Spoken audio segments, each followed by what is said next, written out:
Good evening, everyone. My name is Carol Weil, and I will be moderating tonight's BOE Candidates Forum.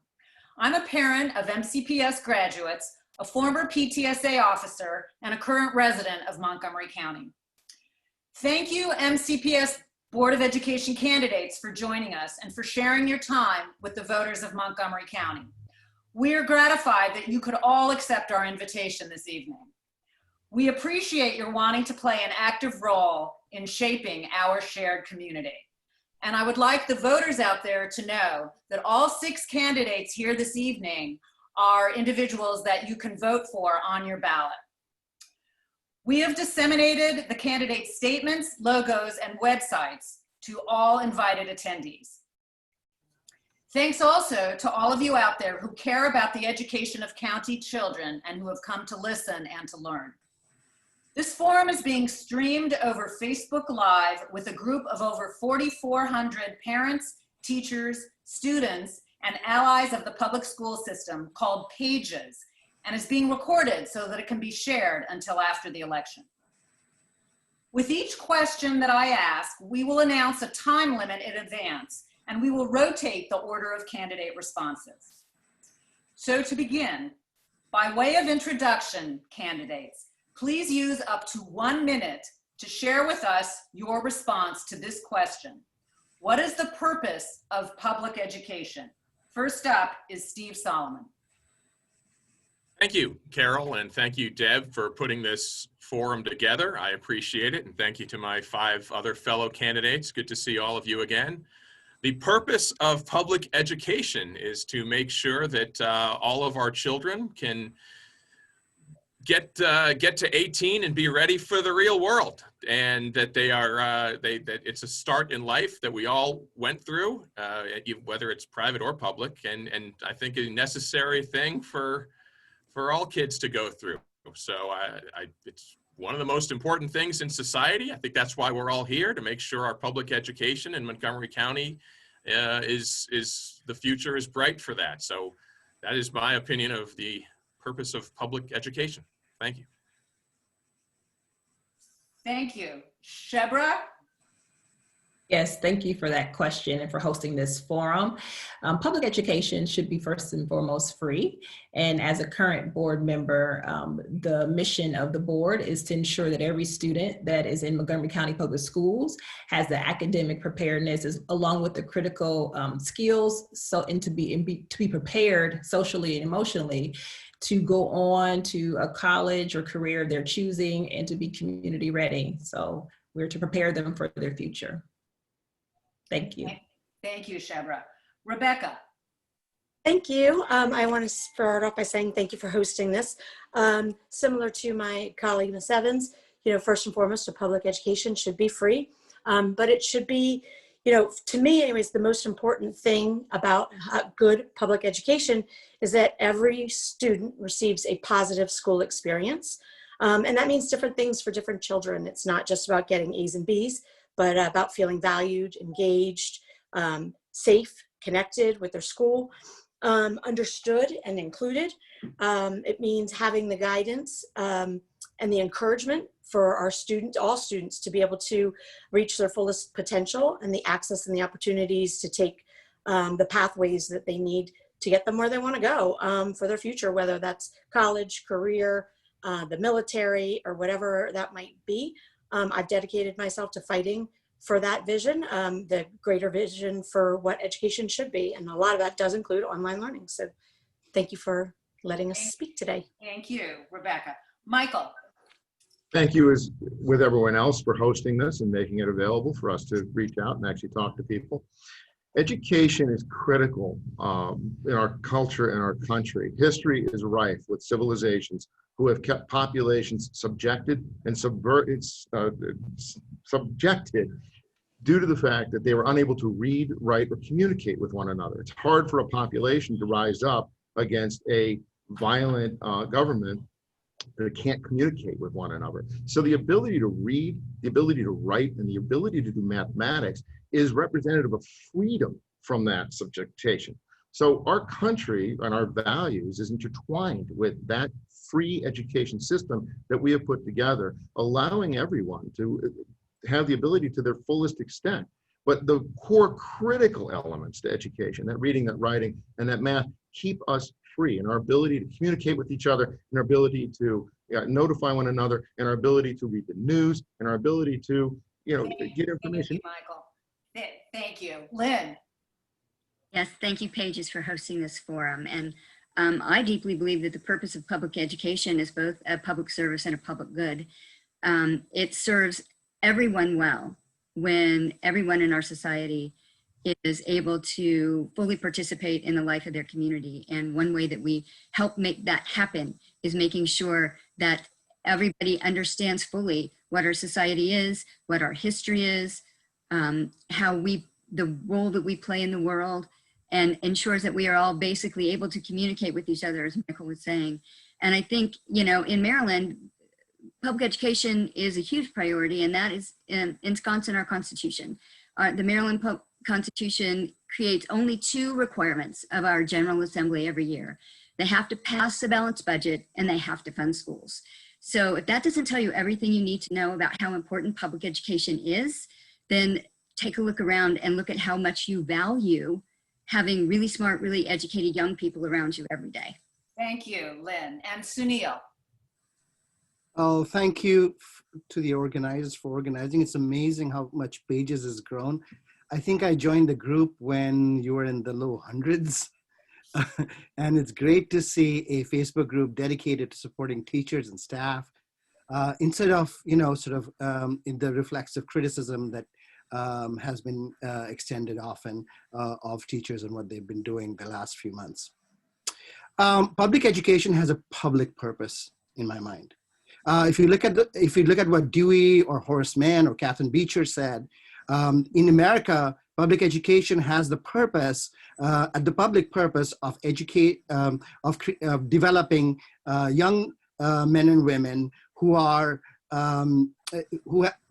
productive citizens. But also the public part of public education implies equal access. And that's a very important part of public education. And if we undermine equal access, then we are undermining public education itself. Thank you, Sunil. And thanks to all candidates for a great start. Now I'd like to drill down a bit, and I would like you to address in 1 minute your vision for curriculum and instruction, including how the county should incorporate inclusivity and diversity. And in your response, please comment, if you will, on President Trump's proposal for a 1776 commission to design a more patriotic education, and how you would propose to address this as an MCPS board member. Okay, first up is Michael. So there's a lot of faith that President Trump is going to be around longer than, a few months from now. The curriculum is critical, and it's difficult in 60 seconds to try to distill out. I'm a constructivist, so that's my background in training. It is not in traditional education.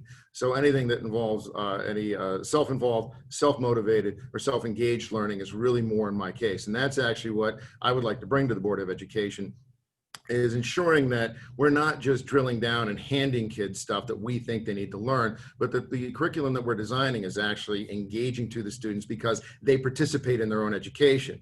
We all know as adults, there is nothing more appealing when you want to learn something than what you want to learn about. So the idea that we can develop curriculum that actually, again, not just engages the learner, they want to be there, but they are actually involved in their own education is both motivating and far more in-depth learning. Thank you, Michael. Rebecca. So I will agree with that. I think that it is very important, as I mentioned before, that all of our students are engaged, and the best way for them to be engaged in learning is about learning the things that they are interested in. I think we need to continue to expand our career pathway curriculum. I do have participated in evaluating the new curriculum that MCPS has put into place. I think it's a good place to start. We're working very hard to expand every student's vision of themselves in our curriculum and really be able to teach about our history so that they can all understand where everyone's come from and where we're going. I think that, as my colleague, Mr. Fryar mentioned, it's really important that kids find a way for them to be able to want to participate in their own education. I'm very looking forward to utilizing opportunities with online learning to try and expand opportunities for students to take courses on different areas of interest of them, regardless of what's being taught specifically at their home school as well. Thank you, Rebecca. Sunil? Let me address the 1776 first. I think President Trump could do well to read the AP US History curriculum. There is significant emphasis on 1776. I don't think that emphasis needs to be added. I would, and in terms of US history, I would like to see a move towards perhaps Howard Zinn's book, People's History of the United States, and that's sort of that part of the answer. More broadly in curriculum, first, I would focus on improving reading, including more phonics instruction, phonemic awareness, if necessary, going into fourth and fifth grades. I don't know if 50% of our third graders are not reading on grade level, and that is worrisome to me. Second, I would push for content education as an instrument of student engagement, which is which has been a problem, and different from the predominantly skills-based approach that we've done now. But no curriculum. Thank you, Sunil. I'm sorry, I need to cut you. Lynn? Thank you. First, my response to President Trump's call for a more patriotic curriculum is that we need to have a more honest curriculum. And that means honoring and teaching the contributions that everyone from every background has made to our country and to the world. And in that way, ensuring that our curriculum is fully inclusive and fully diverse, because that is the history of our world. And I think we have, purchased new curriculum that had at one of its criterion being fully inclusive and fully diverse.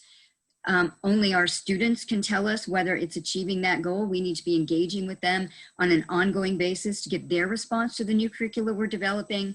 We need to be listening to students when they tell us about new innovations they want to see in what we offer them academically, including, the very first in the nation LGBTQ elective that is being rolled out this year in MCPS. That was a product of student advocacy, and the students are the ones that helped to design that curriculum. And I think the things— Thank you, Lynn. Thank you. Shebra? Sure. Ms. Harris just addressed the question that I was going to mention, that we have a pilot program for our students around LGBTQ+, and that's a way for us to be inclusive. The board adopted a new curriculum that was a lot more inclusive back in 2019. And so I'm really proud that we're trying to make certain that our students see themselves in the work that we're teaching. And right now, the school system is undergoing an anti-racist audit. We're working along with the Office of Curriculum Instruction, as well as with the Equity Initiatives Unit, to make certain that we're going back and taking a deeper dive into what our students are learning, because we do know that we can do more. Thank you, Shebra. Steve? Well, when I think of curriculum and I think of the two things that make students successful, it is curriculum and teachers. And what makes students love what they're learning is if the subject is interesting and if the teacher is making it interesting. Those two things together make for a successful student and a successful path in their schooling life. Sunil pointed out something that is very important too, the fundamentals of reading. If that's not there at a lower level of elementary school, which we've seen in our county, as you mentioned, half the kids in third grade are not at the level they should be. Those are fundamental things that we have to change, that we have to look at. How is this possible? There are other, obviously, factors. If we can get universal pre-K, if we can do other things, those would change. But there's many factors that go into that. And obviously, with changing times come changing curriculums. What I learned 35 years ago, most is still valid. A lot of new things have happened since. So I think we have to be adaptive with the times as well. Thank you. Thank you, Steve. And now next question, I am going to pivot to a topic that has challenged all of us in the past several months, and that is the topic of COVID. Everyone seems to have a concern about how the schools have handled providing education during the pandemic. What did the system get right? What did it not? And how should it proceed? Please share with us in 1.5 minutes of your personal thoughts about these questions. And we will be asking after that a 30-second follow-up question to each of you. First up is Lynne Harris. Thank you. Yeah, I'm a public health person, and I'm also an MCPS teacher who teaches medical science. And I think that one of the things that we've gotten right is trying to do the best job that we can of ensuring that if we're going to be fully virtual, everybody has the tools and the technology they need to fully access, at least at a minimum level, the curriculum and the work of our schools. And that we are also doing, really emphasizing connecting with our students and acting very proactively when we see signs that our students are struggling and if we're having trouble connecting. And I think it's not news to people that we have lost enrollment and that we have lost students since we went virtual on March 13th. And MCPS's attempt to connect with and fully support students in all the ways that our schools support students, which is not just academically, is good. As a teacher, though, I can say this has been hard. Trying to learn and adapt new technology to be an effective teacher, trying to learn a new data system, and trying to adapt to the technological glitches that have just become part of the landscape of our day every day is a challenge. However, I am very inspired by the students that I engage with every day, and I learn from them. I hope they learn half as much from me. Thank you, Lynne. I want to ask you your 30-second follow-up question. Can you respond to how you might handle the issue of teacher overload with both hybrid in-person and online learning going on at the same time, should the county go in that direction? You know, I've been thinking about that. And I think one of the ways that we can do that is to drill down on the concept of our teaching teams. And if we move to, for instance, a hybrid level of instruction, we're going to have to be looking at strongly cohorting in small groups.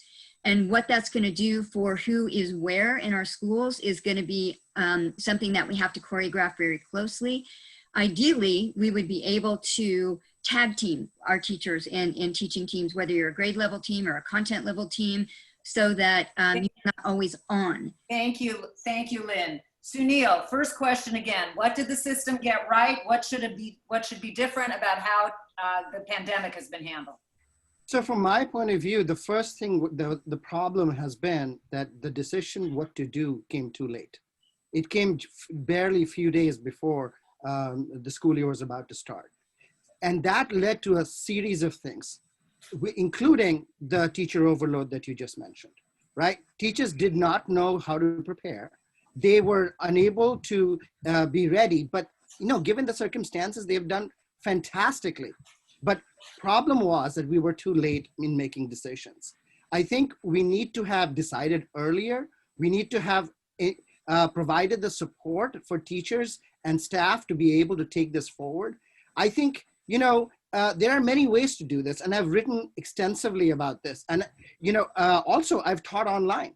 So I know what works and what doesn't. For example, in online education, we need to move to project-based learning, project-based lesson plans. But that's hard to do. That transition is very hard. And now we are doubling up and saying, oh, you made one transition, now you make a second one in 45 days. So that's the worrisome part to me right now, that the teachers and the staff, that educators that deliver education to our students do not feel prepared at this time to be able to do what we are asking of them. And so therefore, our learning effectiveness is reduced. Thank you, Sunil. And your 30-second follow-up question.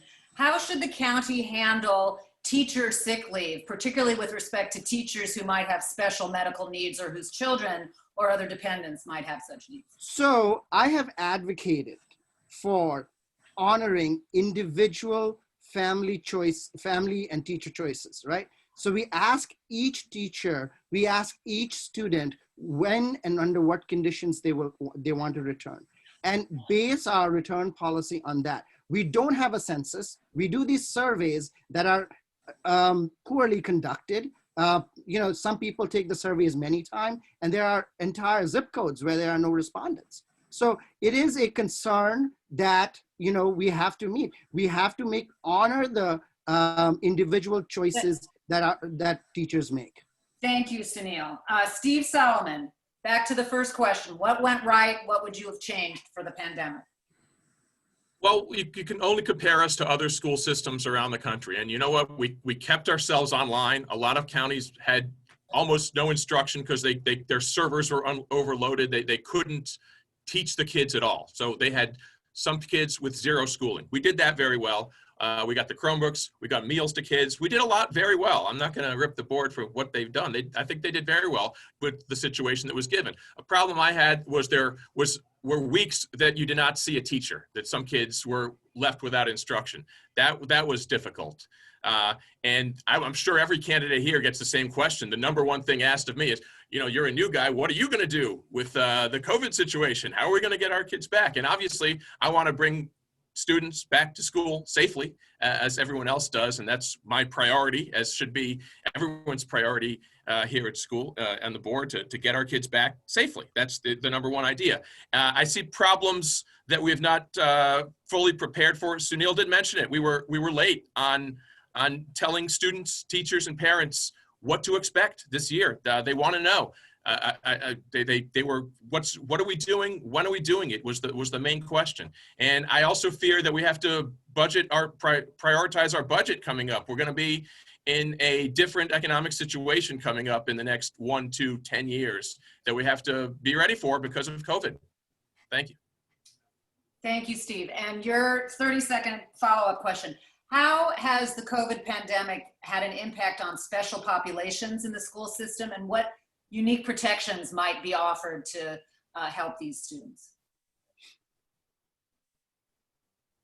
Yes, the most affected people who require special education, anyone who has an elementary school kid or even middle school or maybe even a high school kid who's been sitting at home and unable to process this same information that they would by being there in person.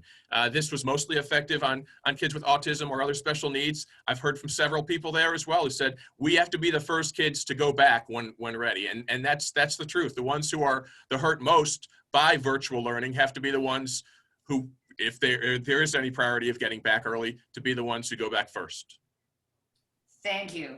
Thank you. Shebra, first question. What did the system get right? What did it get wrong? How should we move forward?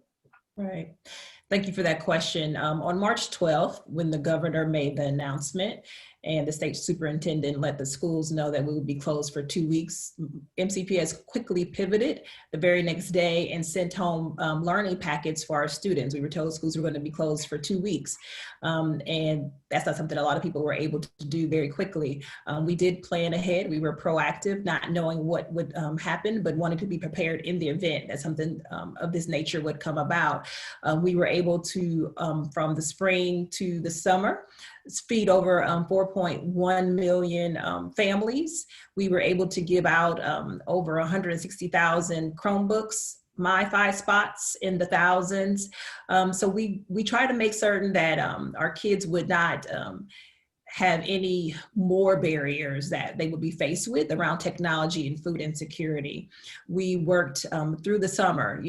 MCPS had to essentially reimagine how they teach our students. We went to a totally virtual learning environment, and everyone has worked hard. Stakeholders helped put plans together to put forward a learning plan for our students. What I will say is we have been trying to give everyone grace. We have been asking for flexibility. We have been saying, give us feedback, parents, staff, students, so that we can make adjustments really quickly in the event that something is not working the way that it should. So we're trying to make certain that we continue to do no harm for our students, but be there for everyone. Thank you, Shebra. And your 30-second follow-up. Are there student needs that simply cannot be addressed online? And if so, how should the county handle that as a matter of policy during this time? So virtual learning is very hard, and we have discussed trying to bring back in some of our most vulnerable students when the health and science allow us to. You heard early about special education students. There are just some type of services that you cannot receive through the computer. You know, there are some students whose families have to go to work outside the home, so they're not getting that support that they need. So we want to be able to help them. We're working with community partners who are helping us to find ways to support our students during this time. Thank you, Shebra. Rebecca, up next on the first question, what did we get right? What did we get wrong? How should we move forward in the COVID era? Okay, well, thank you for the question. Some of the things that we've gotten right, a lot of it's already been mentioned, but you know, providing technology for everyone, making sure that all of our students have MiFi access and Chromebooks, making sure that our teachers have technology, even if it needs to be better for them to have better access to the programs that they're currently using. We provide a lot of meals to people. We've tried to provide, work with our community partners to provide social emotional supports. Some of the things that we've not done well, we have been late and slow in decision making and in communicating with our families. We have been trying to learn as we go along and change things, but as was mentioned earlier, our surveys have not been as detailed or succinct as they should be. And as far as going forward, you know, there are students that really are struggling tremendously, no matter what resources we try to provide them with the online learning and the independent schooling. And so we need to move forward by getting the youngest and most vulnerable students back into our buildings and with in-person instruction as soon as safely possible. Thank you. 30-second follow-up question. Do you have any thoughts on some of the construction-related issues that need to be addressed because of COVID, such as HVAC updates or particular sanitation needs within the school buildings? Yes, absolutely. So I'm very supportive of the fact that we are asking the county council for an additional $7 million to help participate in just fixing our HVAC systems and nothing else. We need to make sure that we are being responsible for providing sanitation, things like hand sanitizers, the PPE mask, the whatever's needed for us to be able to have our staff and our students safely in our buildings. We need to be able to be responsible for providing those materials. Thank you, Rebecca. Michael, up next. First question, what did the system get right? What did it get wrong? How should we move forward in the COVID era? So this wasn't a 4 to 5 year planned rollout. This was a reaction to a crisis. And in that line of thinking, it was incredible. It's a miracle, quite frankly, that Montgomery County was able to respond as well and effectively as they did. There's no doubt about it. I don't think, and credit where credit is due. You can create a plan, but the fact that staff and administration and teachers were able to organize and get materials out and have things ready and get those meals done and the buildings were open, there an enormous amount of credit has to go to the front line that was able to get all of it together and going. It was incredible. It's amazing. Criticism is difficult because, again, it's a reaction to a crisis. It wasn't a planned rollout. So I'm not being facetious when I say, you know, my MCPS and Canvas are the same thing. And there's a lot of people that don't know that. And that kind of goes to the communication issues that go home. You know, we haven't got a coordinated label for things. You know, I fully understand what Canvas is. I know the guys that actually developed it when it was just in Utah. I interviewed them because I was bringing it in as an alternative to Blackboard, which is how it was developed. I have a huge history with Canvas. So it was always kind of shocking because you can relabel it, but it wasn't communicated out. And I think that's an exemplar of kind of the lack of communication that was done and how things weren't done entirely the way they could have, and a lot of confusion that's erupted over it. And then the surveys that came out, I'm a parent, I have 2 kids in the system. The survey that was done represents none of the issues or problems that my kids were having. So the survey was kind of ineffectual. Thank you, Michael. Thank you. Follow-up question. Do you have any thoughts about kids who get meals at school and during COVID, how should or can that be handled? A huge amount of thoughts. Meals are critical. One of the primary problems with poverty is malnutrition. poor nutrition in early child development is devastating, which is why I'm a huge advocate for pre-kindergarten, particularly with meals. I mean, the science is conclusive. There is no argument with it at all.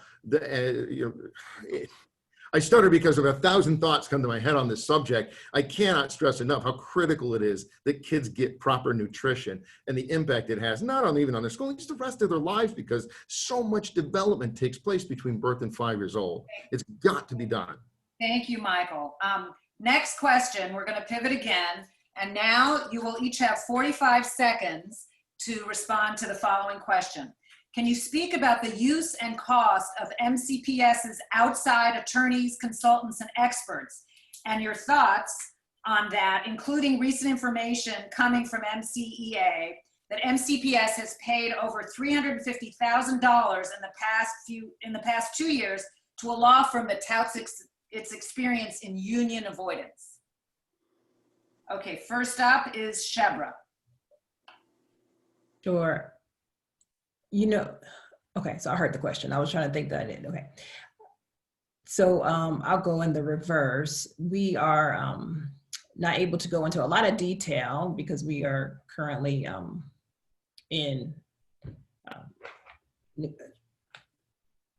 based on legal, but this is what I'll say.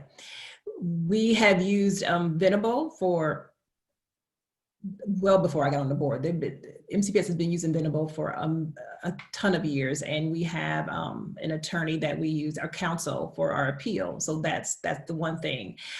We typically go outside to get external consultants when we want to make certain that we are not being biased.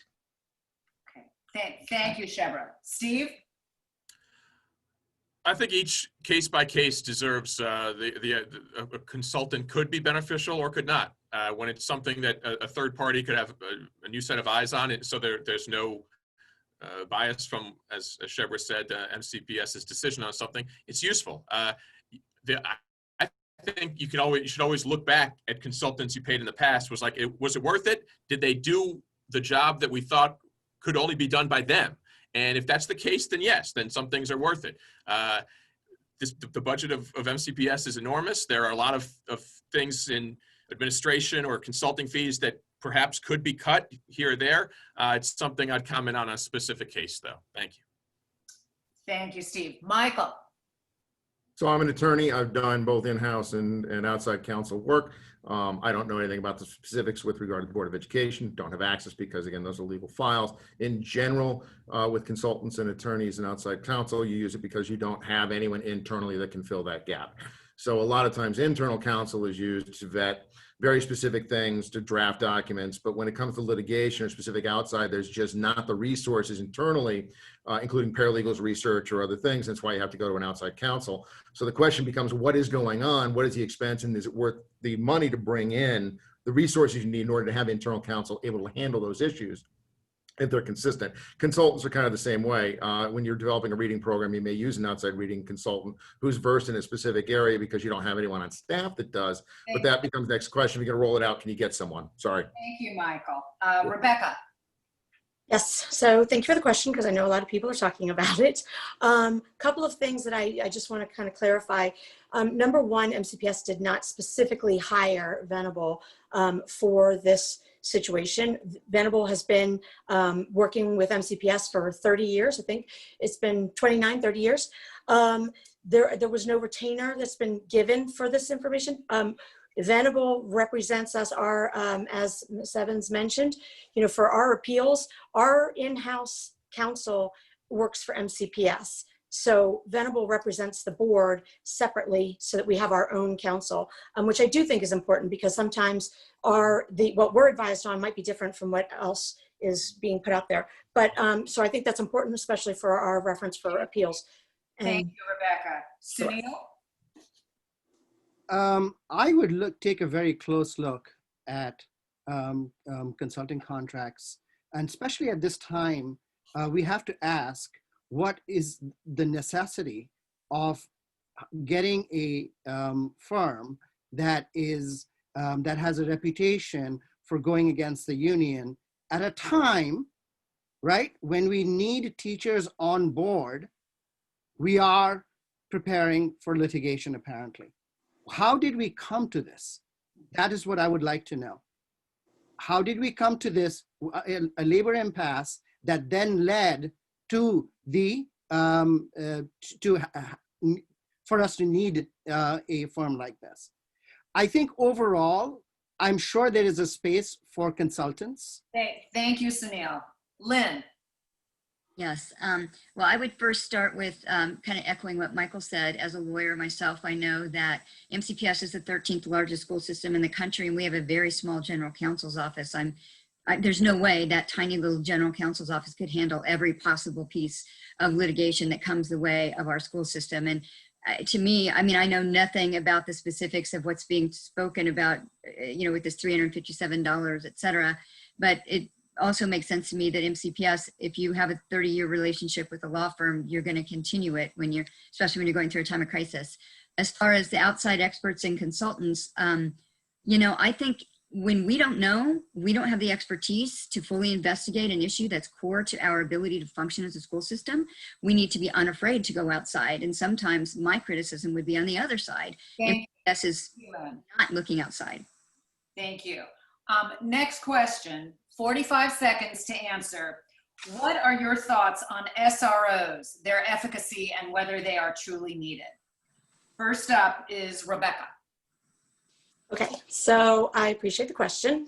I think that SROs are a very important part of the building of our relationships between our students and our police department, doing community outreach. I think that right now we're in the process of doing a review of our SRO program. I think that there is, and I think that that's important that we do that. I think that that's an important role that they play in our schools and in our community. But I also know that not every police officer should be an SRO. And I know that it's important that the relationship between the resource officer and the principal and the administrators is very important to the success of the program. And just as an example, you know, I talk to one of our SROs frequently. He's out there bringing food to families in the community that he knows need it. Thank you, Rebecca. Michael, what are your thoughts on SROs? All right, so I want to start by saying that the caveat is that I served in the military police in the U.S. Army, and I have a large number of friends who are active police officers, state, federal, and local. I don't think the SRO program is effective, and it's definitely not executing what it was designed to do. When you have an SRO in a building, you start on a negative. The assumption is something's going to go wrong, and you have to have an SRO present. And as Rebecca noted, you know, they're doing literally more of social work aspects. So the question becomes, why don't you just have social workers in the building instead of an SRO? And then there's another role or other ways to handle the things that SROs are designed to do, a large number of other ways. I like SROs. I've had very good relationships with SROs. I just don't think that they're appropriate. And I think that there's too many negatives associated with them that outweigh the positives in the work that they do. Thank you, Michael. Lynn, what do you think about this? Yeah, I mean, Maryland's Safe to Learn Act requires us to have SROs assigned to schools, but not in schools. And I think our students have spoken very powerfully. The allies have spoken very powerfully, and our data supports the fact that the presence of SROs in our schools have had a disproportionately negative impact on our students of color. And then by definition, that means it's a racist program, and we really do need to end it as it now exists. I agree with Michael. We do not need armed police officers in our schools. We can reimagine the work of SROs to help keep our external schools safe, to be able to respond in a true time of crisis. But having police in schools as a community builder, that needs to be at the initiation of our students and not imposed upon them by a school policy. Thank you, Lynn. Sunil. I don't think the SRO program is effective. And particularly because if you look at the arrest rates by SROs, 50% of the arrests are African-American students, while our population of African-American students is just 20%. Overall, the two arguments that I've heard for SROs, you know, defense against active shooters, I don't think that's reasonable because in Parkland or Columbine, SROs don't help. A single police officer is not going to stop an active shooter. About mentorship and other benefits, I think why do you need a gun and a badge and a uniform to do that? Why can't we get social workers? Thank you, Sunil. Steve? I think that SROs, for the most part, have been very beneficial to a lot of the schools in the respect that they are community partners with the school, getting to know students, feeling that they are a part of that school. And whether they're there with a gun and a badge and they're still doing good, I think that's an okay thing. But I think we can review the program and see what's going wrong with it. And if it's really not stopping crime at all, the numbers, then we have a problem and can reimagining it. But a lot of schools I know have embraced the SRO. They love being part of the community there, and it's working out very well for some schools. As we've said, they're involved in community programs, not being the evil authoritarian, but being a helpful community member. And I think that's a good thing. Thank you, Steve. Shebra? Yes, so I supported the board taking a look at the SRO program and having the superintendent bring back data. We want to keep our students in schools and we want them to feel safe and not feel threatened. And so we ask that we be measured against other school districts that are looking at how they are disciplining students without having SROs in the school buildings. I want to be able to look at that and get that data. But I already know that our students students of color have been disproportionately suspended, and so we just want to, if at all possible, always have more counselors, school psychologists, and social workers in our schools to support our students. We want them to feel safe and we want them to feel heard, and it's really about relationships. Thank you. That was a good segue because my next question actually is about suspensions and expulsions. So again, in 45 seconds, MCPS has moved toward a restorative justice model in an effort to reduce the number of suspensions and expulsions in the county. What are your thoughts about this restorative justice approach? And first up is Sunil. So I support restorative justice program. The problem I have is that the support for it is superficial. We talk about it. There's there's some training around it, but a lot of people don't really understand what it is, what it does. There is whether it's parents or teachers have not really understood what it is about. Now, MCPS got a grant a few years ago to pilot restorative justice programs in a bunch of schools.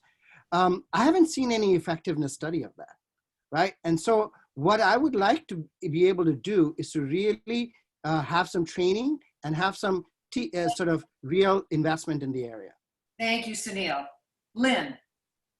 I think restorative justice programs have a very strong evidence base around them as a way to get around and eliminate discipline systems that have had a historically disproportionate impact on students of color, special education students.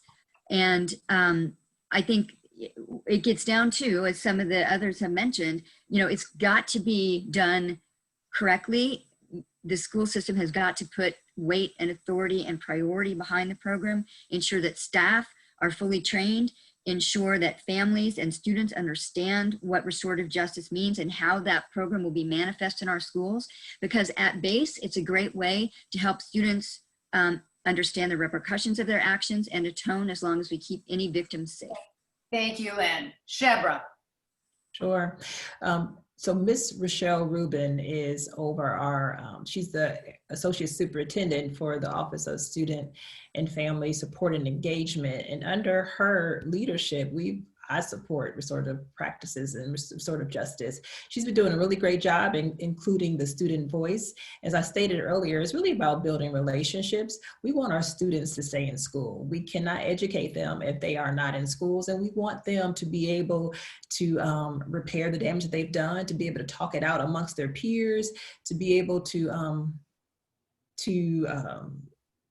do better, to know, to talk amongst each other. So I really do believe that it's a great way for us to work with our students. And we've been as well training our staff to work with students in addition to their parents. Thank you, Shebra. Steve?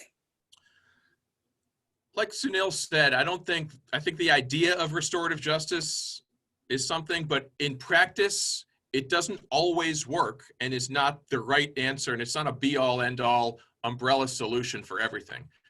No one wants to suspend or expel kids, but you need to foster an environment where teachers and fellow students feel safe. So I feel punishments, including suspensions, are sometimes necessary in schools.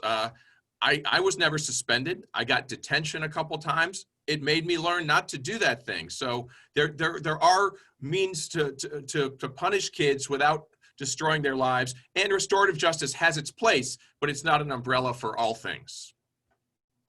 Thank you, Steve. Michael. So as an attorney in Connecticut, I'm last few years moved down to Maryland. One of the things I did was work with families that were involved in child protective services and kids that were involved. I was a special public defender, so I worked with kids under 16. It's pretty heinous crimes. When you fight a series of battles, it's a war. And I was huge on no out of school suspensions. And if someone was expelled, they still had to be in a program that was out of the home. No, kids should still be going to school. So one of the first building blocks to the restorative justice program, one of the first things you do is never allow a kid to walk out of that building no matter what is going on. So if there's a need to suspend them, something has happened that requires several days for them to be out, they should still be going to school. There just needs to be an alternative program, an alternative path that they can go to. They still get structure, they still get their work done, things still happen. And the same with expulsion. If they cannot be in that school, the system has to provide an alternative. Thank you, Michael. Rebecca. Okay, so I just want to say that I agree completely with the comments of Steve Solomon, and that I am supportive of restorative justice, but it cannot be an alternative for consequences. We do want our kids to be in school, so I don't support out of school suspensions, but we have alternative programs and options for our students to be able to continue going to school, doing their work, and keeping up with their studies. One thing I think that, restorative justice is great when it's practiced appropriately, but we need to make sure that we continue ongoing training for our staff as well as for our students and families. We need to be using it to look at the big picture of every child. And I think it's really hard when you have a victim who feels like they are being forced to let somebody else. Thank you, Rebecca. Okay. You can finish your sentence. Well, just for their betterment to have to go completely go through the situation over again. Thank you. Thank you. Next question, 45 seconds. Can you please critique the MCPS approach to bullying, the good, the bad, and the ugly? First up is Lynne. Inconsistent is my criticism. We need to ensure that that our policies on bullying, which, I mean, I'm an MCPS teacher, I take that training every year, but I don't see the policy being implemented with fidelity. It seems people are uncertain about what steps to take. And certainly our students are telling us that they feel like they are unheard when they speak, and that if they do speak, nothing happens.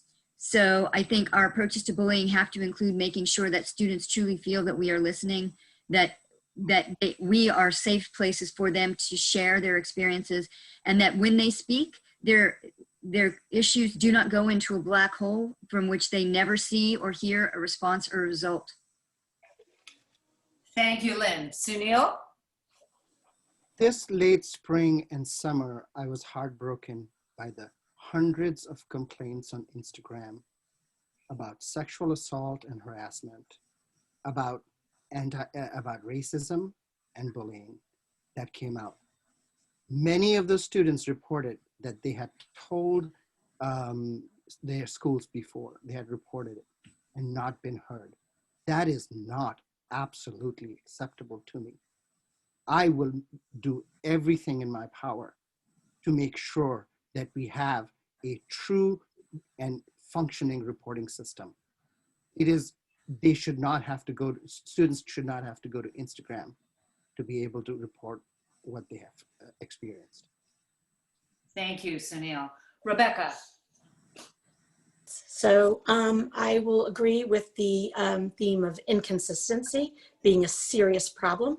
I think there's a lack of reporting at all levels that's very disappointing and shameful.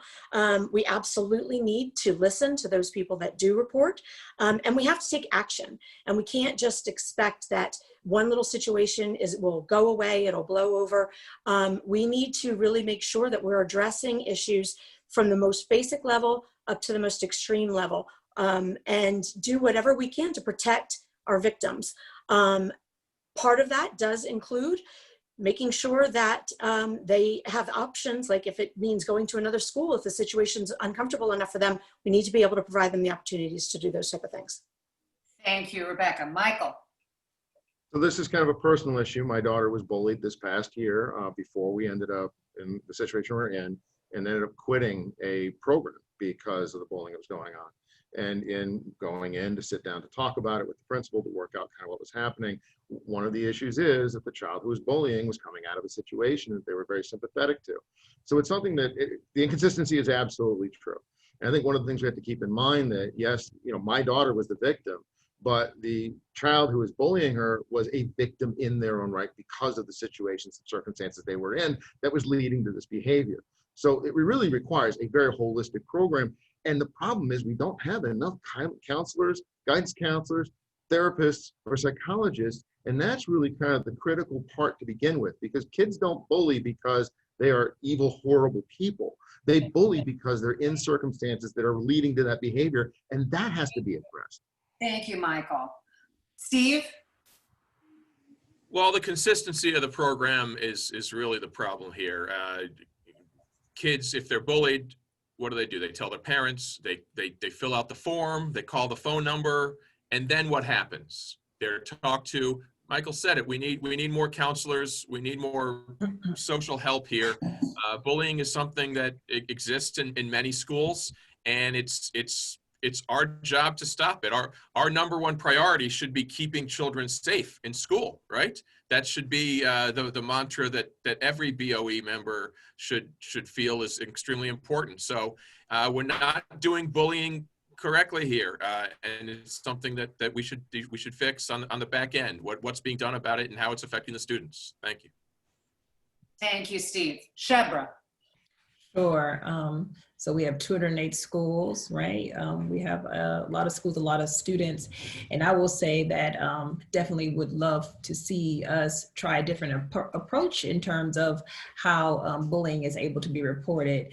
I'm certain that there are a lot of cases that we're not aware of due to students being afraid that they'll be retaliated against because they feel like they will be able to be identified when they do report the incident. So I think with me, my main concern is, are we hearing from all the students that we need to hear from? And do we know all that's really happening? And what would that look like if we were able to collect that information from our students in a way that was private? Thank you, Shebra. Next question, 30 seconds to respond. Given the current and tragic mental health crisis in American schools today, do you feel that the arts can play a role in addressing it? And if so, should every MCPS student participate in the arts? First up is Michael. Oh, you're talking to a musician whose daughter is a semi-professional dancer. Yes. Arts play an enormous part in therapy. Arts play an enormous part in escapism. Arts play an enormous part in a lot of things having to do with mental health. Part of practice is dealing with dual diagnosed individuals. I have a long number of schizoaffective people, clients, and they are musicians and artists and other things. That allows them that escape from that daily kind of torture and pain. Arts are critical. And again, even without the mental health, just a regular everyday kid loves arts, music, performing, whatever it is. Every child should be participating. Art should be available to every student. Absolutely. Thank you, Michael. Rebecca. So short answer, absolutely. Expanding on that a little bit, I always say school is about so much more than just the academics, and arts is one thing that inevitably brings people together, whether it's music, theater, art, whatever it might be. It brings people together, it builds community, and it expands children's horizons. And we need to ensure that every child has the opportunity to participate in something like that. Thank you. Shebra. Yes. So my answer is absolutely yes. I don't know if I can enforce this in MCPS, but I forced both of our children to play an instrument. They could pick the instrument of their choice, but I thought it was very important they have the opportunity on our end. And as a current board member, I think it's really important that we continue to employ teachers that have the very extensive experience to be able to teach music and the arts. Very supportive of making certain that Loiterman had the build out of the Performing Arts Center that they needed. So I think it's important that we have the facilities to be able to teach our students the information. Yeah, thank you. Thank you, Shebra. Steve. Yeah, the arts are not something you'll see on a balance sheet and say, man, that's a great program. That's a moneymaker for MCPS here. But it's something that is absolutely necessary. I got into radio and something creative because that's what I wanted to do. I also majored in theater in college because it's something I found to be extremely helpful, and it made me the well-rounded person you see here today. So I think they're a very necessary thing and something we, of course, should support and continue. Thank you, Steve. Sunil? Yes, but I feel like every time I'm pointing out, rhetoric and reality now, right? We have, hundreds of our MCPS instruments are in various repair shops right now, right? At Rockville High School, where my son goes, we almost lost our choir teacher a couple of years ago. So it's one thing to say, yes, I support, and then follow that up with real support rather than, just talk about, yeah, that's a very good idea. Of course, we know art is fantastic for kids. Thank you. Thank you, Sunil. Lynne? Yeah, I mean, neuroscience is clear that the arts are absolutely essential to positive cognitive development, especially in the younger age groups, and ensuring that our elementary school curriculums continue to have strong arts focuses even during the pandemic, and that arts curriculum and art and music is real.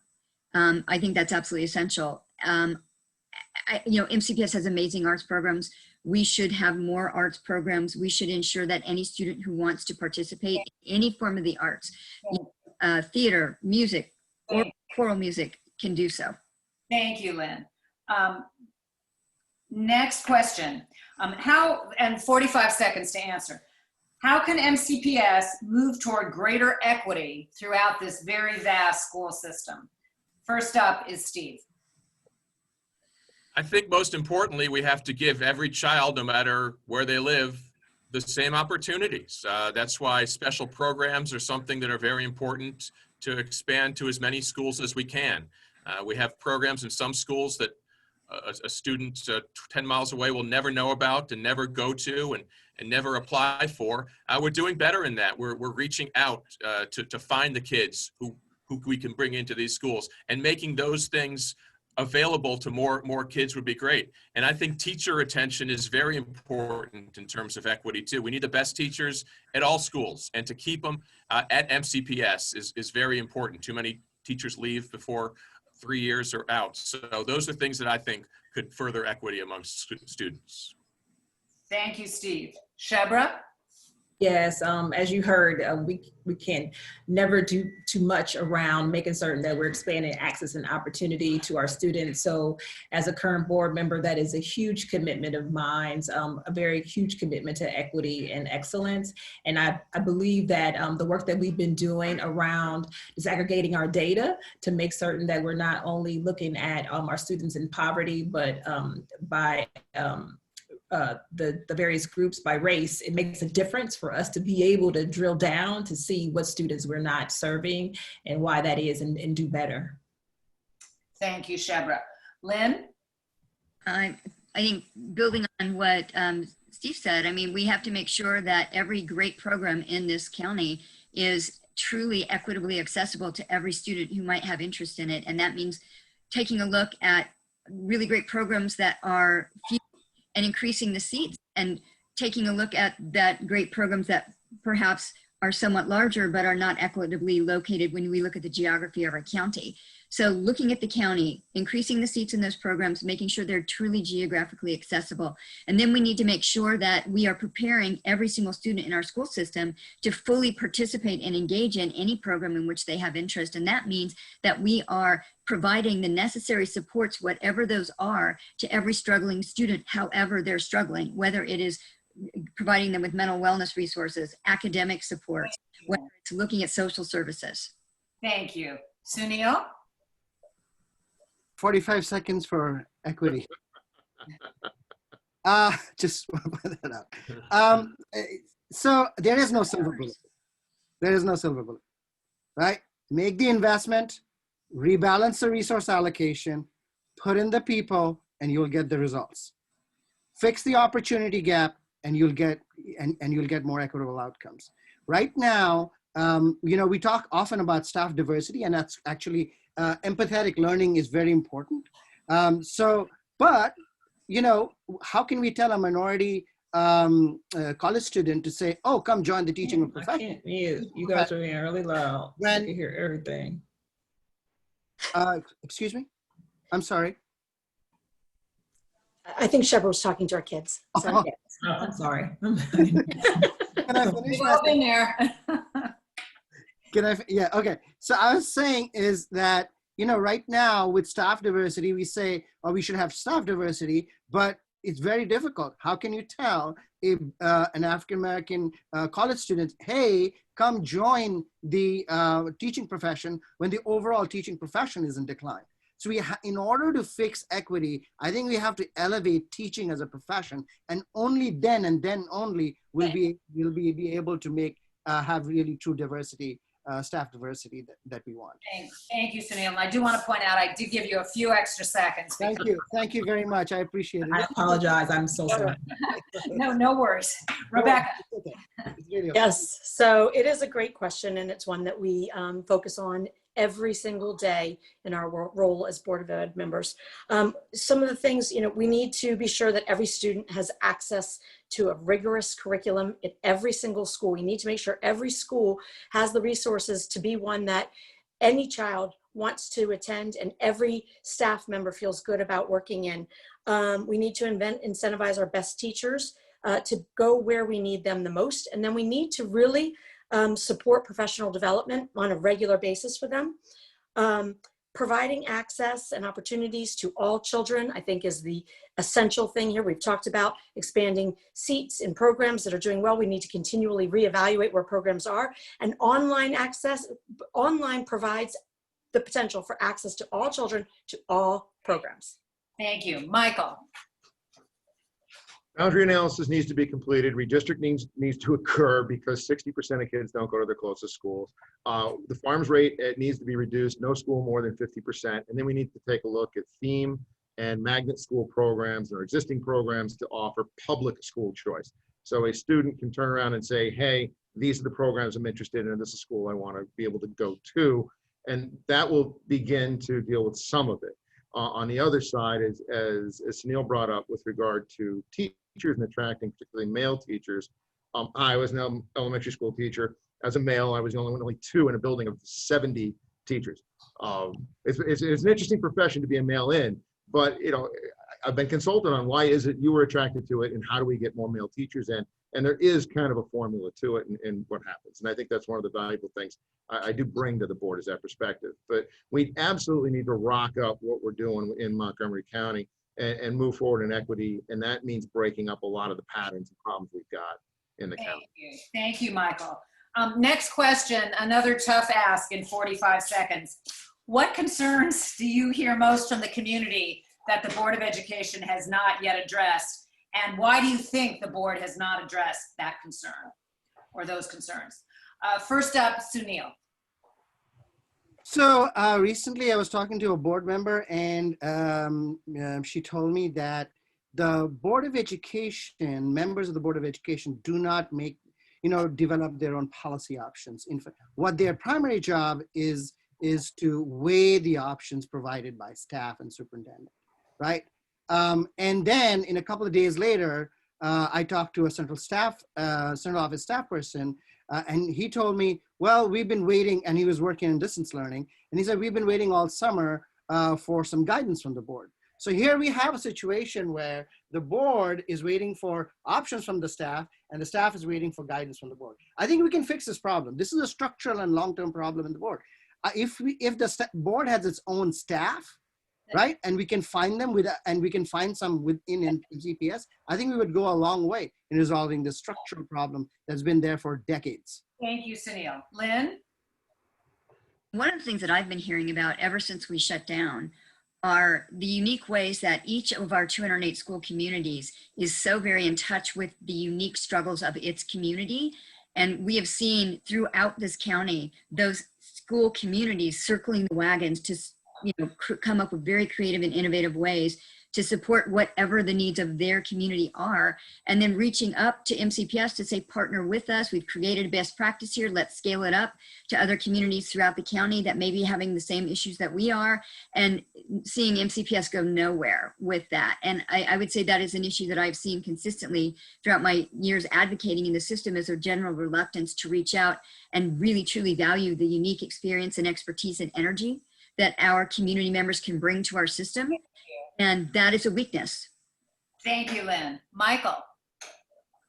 So just to echo a little bit about what Lynn brought up, is that MCPS is a massive administrative juggernaut. I mean, the sheer number of schools, the sheer number of administration, of students, and to move that around is very difficult. So it is not an organization that can move quickly on an issue. And it's discouraging, as Lynn pointed out, when you have a school system that knows its community and knows its students, whether it's a PTA or the administration or the union, the teachers, getting together to say, hey, we need these resources or we need these things. And it's kind of, shouting into a cave. The voice just kind of disappears somewhere into the darkness, and you don't get any kind of response back. So it is interesting, but that's actually the value of the board. And I think one of the failures of the board itself is the ability to have just that small number of people that sit on our Board of Education as elected officials that are accessible. So they're the people to go to say, hey, we're shouting into this cave, we're not getting a response, help us. Thank you, And then the board is able to provide that. Thank you, Michael. Rebecca? Yeah, I think one of our greatest struggles, in my opinion, and the thing that I hear about the most from our community, without question, is communication. And as far as why we don't address it, I think there are a lot of different reasons. I think that we try. I think that we don't have our own staff as a board, so it makes it very challenging for us to try and communicate with. It's a big county. There, as has been mentioned, there are a lot of different needs in different areas of the county. We have very unique pockets of populations around the county. We've tried different things like text messaging, but we haven't done a good enough job in communicating succinctly enough, quickly enough, directly enough, or the way that people get their information enough. Thank you, Rebecca. Shebra?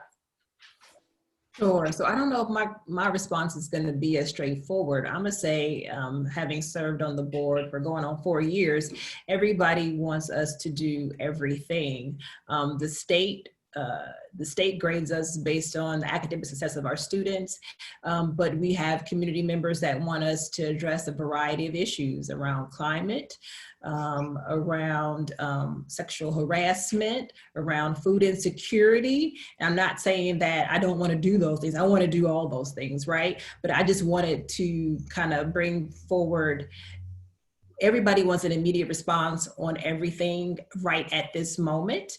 And as a board of 8 working part-time, we try our best to be able to address all of the issues that come at us. Thank you, Shebra. Steve? Yeah, Shebra said it. I'm sure she and Rebecca and the other board members have been asked things that they probably say, well, that's Dr. Smith's purview and the administration. We don't control that. Or it's something where you say that's in the CIP in 2024. So you can't make everyone happy. Obviously, Lynn said as well, these are 208 communities of their own. They get things done amongst themselves. Each community is different.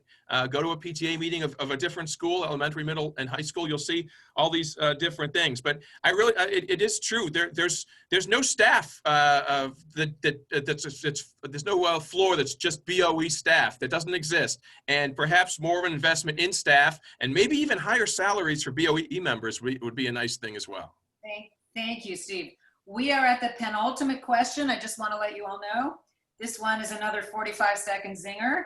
What change do you most want to see in MCPS, and how specifically would you try to make that change happen? First up is Rebecca. Okay, well, I'm going to continue on my theme with the communication. The change that I would like to see is a much less what people often refer to as MCPS speak, notifications of things, and a more direct, quicker response to people, constituents, whether it's an issue about a problem in a school directly, or just someone emailing the board and trying to get support for an issue that they're having. It's a big system, but our communication is got to be the most critical thing that I think has an effect on every single family. So I will continue. I've worked to push the text messaging system to have access to people who don't necessarily sit online or respond to emails. That's just one example. Thank you, Rebecca. Michael. There's a large number. If you're thinking about an achievable goal, one of the things I would like to address is the sheer amount of testing that is going on with our students. My daughter in 5th grade was taking one an average of every 3 weeks. And working and talking with the 5th grade teachers and talking with other teachers in the system. Testing is pretty much disrupting, if not destroying, a lot of classrooms. Just what has to go into it, how the curriculum is built around it, how kids are focused on it, what happens on testing days, what happens when testing days go wrong. It's an enormous amount of resources that we are pouring into, and the data's bad because the Chromebooks fail, kids aren't available, things shut down, Wi-Fi's go out. So we have an enormous amount of time and energy dedicated to something that is unreliable at best and bad at worst. So that's absolutely something that's got to get revamped, eliminated in some levels, redone entirely. Thank you. Steve. Well, we talked about it last time about how there's so many asks of parents and students and communities to the board members. And I think something that is the most vital is that all of our schools be safe and modern institutions that our kids are going to. Most are up to date on things, but we can't have a school that doesn't have heat in the winter, and we've had that. We can't have a school that has asbestos and toxic things in it, and we've had that. So to me, the number one of the main priorities is to make all of our schools safe and modern for all students. Thank you, Steve. Shebra. Yeah, so I'm thinking a little bit different. I'm thinking about wanting to expand our private and public partnerships. I think what's really important for MCPS is to make certain that we continue to bring in pre-K students. We need our earliest learners to have access to education very early. We can give our students an even playing field and make them very viable in the workforce. So just really want to ensure that our youngest learners are able to be engaged in that learning, and it's difficult with the space, right? So we have more private partnerships. We can work as we've done in the past to put up 2 early child care facilities to continue to do more. We know there are so many students out there who don't have access to affordable, high quality early education. We want to be able to do that. Thank you, Shebra. Lynne. Yeah, I would like to see the board and MCPS very intentionally include the students in every decision that we make, hyper-local to system-wide. It's a huge missed opportunity when we are not partnering with them hip to shoulder with every policy that we are contemplating, because they are the customers in our school system and they are the best barometer, soup to nuts, K to 12, of how well we are doing as a system. Do we want to know if that curriculum is truly engaging and diverse? We need to be asking the students. Do we want to know if the school climate is a safe, welcoming one in which every student feels valued being exactly who we are? The only ones that can tell us are the students. And it needs to be intentional. It needs to be the way we do business. It can't be, yes, they come and they speak at a hearing and everybody says how wonderful they are. No, they have to be at the table on every decision that we make. Thank you, Lynne. Sunil. So at sort of a meta level, I think I would like to see a revitalization of the home and school partnership. I think in MCPS, that's somewhat broken. That school, there's a fortress school and everybody is outside of it. And I think that if we have to try really hard to reimagine that relationship, because if you look at the pillars of good education, right, which is teachers and budgets and curriculum, and one of the most important ones is parental support and parental involvement, right? And so, but we don't have that. Only a few of our parents are actually involved in school, and we need to change that. Thank you, Sunil. And now our final question. In lieu of a closing statement, please address whether being on the school board is a part-time job, and if so, why, and if not, why not? First up is Shebra. Oh, sure. So it is not a part-time job. It is not a part-time job, but you know what? I enjoy doing this work. And so I don't give it much thought. I do try to make myself very accessible to the community, to meet with people for coffee and conversation. This is the 14th largest school district in the nation. 208 schools, 162,000 students now. And so it's just a little different. We've grown, we're very diverse, and our board has changed, and we need to keep up and make certain that we have this position be what it is and be able to attract more candidates to want to be on the board. And that starts with having a livable wage. Thank you, Shebra. Steve. It certainly is paid as a part-time job, and that's something that Rebecca and Shebra and the other 5 members can attest that if you look at the number of hours they commit to doing this to the amount that they're getting paid, it's not very much. So we're all doing this because of our commitment to make our schools as wonderful as we possibly can. I have a job now, it's part-time, so I feel I could add the board job, if elected, to my part-time job now, and would keep me very busy. But yeah, it's certainly something that I think if the salary was higher and if there were some staff to the board, a few problems and issues could be solved more easily. Thank you, Steve. Sunil.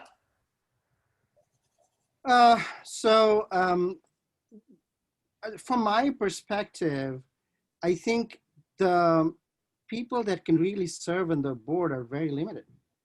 You have to be either independently wealthy or have a job that is inordinately flexible. In my case, right, I cannot give up my job. So I will, if I were to be elected, I would keep my job because that's my primary source of income, and I have to pay my mortgage. So, but I have a job, thankfully, that is very, very flexible. Not very many people have that. Right? If you don't have a job like that, then you're stuck with folks that are rich and only they serve. And consequently, the board reflects the place where they come from. Thank you, Sunil. Lynne. Yeah, serving on the board is not a part-time job. Not in this huge, incredibly diverse school system in a county that is so incredibly different no matter where you go. We live in a de facto segregated county, which means we have de facto segregated schools, which means there are tremendous inequities in our system. You can't address those on a part-time basis. As many of my fellow candidates have mentioned, it's paid as a less than part-time job, but I spent 3 years as the president of MCC PTA, and as a volunteer worked easily 40 hours a week at that job. So, essentially the role of a board member is paid barely more than that, and is certainly more than 40 hours a week to do the job well and to address it with the breadth and depth of time and energy that it takes. Thank you. Michael. Oh, it's beyond a full-time job. I mean, just the budget alone, for instance, that requires year-round work, meeting with anyone that's going to touch any kind of tax money, anyone that's going to have any decision-making, to make sure they're educated, they understand what's involved in the budget, why the Montgomery County needs that money, why you can't cut an education budget. You got to expand an education budget. And that's not, around budget time for 30 days, that's year round. And that's just the budget. Parents should be able to contact board members teachers, meeting with the union, meeting with administration, regular board meetings. It is at least a 40 or 50 hour a week job, which is why, as Sunil pointed out, either you're retired, you're independently wealthy, or in our case, you have a job that's so incredibly flexible that, I can go 4 days without working, focusing on board, and then I can catch up in one, or I can work a Sunday night from 10 to midnight and get the job done. So it's difficult. Thank you, Michael. And Rebecca. So it's been said before, and I'll say it again. I always say to people, this is a part-time, a full-time job that's considered part-time and paid quarter-time. We have a huge consistency and no staff, and everyone has very high expectations. The board is ultimately responsible for the oversight of the school system, and I take that job very seriously. I love this job. I love what we do, and I wouldn't take 1 minute of my time away from doing it than is needed to do it right. But it's hard. As I said, with no staff or anything, I have an open door policy. I will meet with anyone and try to respond to everyone. I try to keep involved in the community and my ear to the ground, build relationships with other partners, organizations, government relationships, things like that. There's no way any one person can do this in a part-time manner. Thank you, Rebecca. And thanks to all 6 of our candidates. This concludes our forum for this evening. I want to thank you all. It was very informative and illuminating. I want to give particular thanks to Pages for their efforts in helping us organize and their live streaming. And to our audience, our virtual audience, thank you for attending. We would have loved to do this in person. It was obviously not meant to be. Hopefully in the future that will be possible. But thank you to everyone for participating. Stay healthy and safe, and good night. Thank you. Much. Good night. Thank you all. Thank you. Bye.